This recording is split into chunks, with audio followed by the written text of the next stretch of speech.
சீரியல்களின் full எபிசோடுகளை Sun டிவியில் ஒளிபரப்பான உடனே எக்ஸ்க்ளூசிவாக சன் நெக்ஸ்டில் மட்டும் ஃப்ரீயா பாருங்கள். கிஃப்ட் கூட கொடுத்து தான் வந்தேன். அந்த கிஃப்ட் கூட மலரோட ரூம்ல தான் இருக்கும்.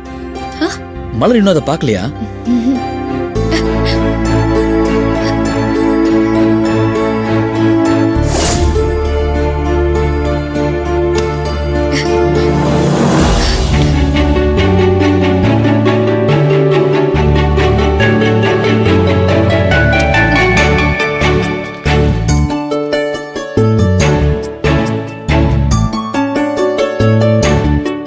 மலர், நான் இன்னைக்கு அவ்வளவு சந்தோஷமா இருக்கேன். என் சந்தோஷத்தை சொல்றதுக்கு வார்த்தையே கிடையாது. இன்னைக்கு உன்னுடைய பிறந்த நாள். ஆனா நானே புதுசா பிறந்த மாதிரி ஃபீல் பண்றேன். காரணம், இன்னைக்கு நீ என்னை ஏத்துக்க போற.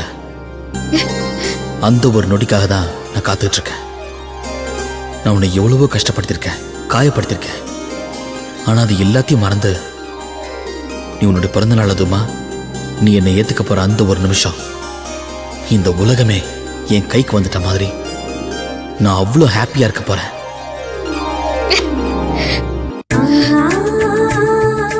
என் கால் தரையில நிக்க மாட்டேங்குது மலர். எனக்கு அப்படியே ஆகாயத்துல பறக்கிற மாதிரி இருக்கு. நீ என் கிட்ட வந்து, அர்ஜுன் நான் உன்னை ஏத்துக்கிட்டேன்னு சொல்ல போற அந்த ஒரு நொடிக்காக தான் நான் இத்தனை நாளா ஏங்கி தவிச்சுட்டு இருந்தேன்.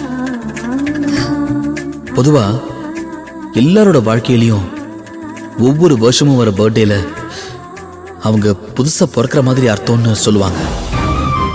அந்த மாதிரி நீயும் இன்னைக்கு பிறந்திருக்க. இந்த நாள்ல நீயும் புதுசா பிறந்திருக்க மலர். சொல்லப்போனா நீ எனக்கு ஒரு குழந்தை மாதிரி தான் இப்போ.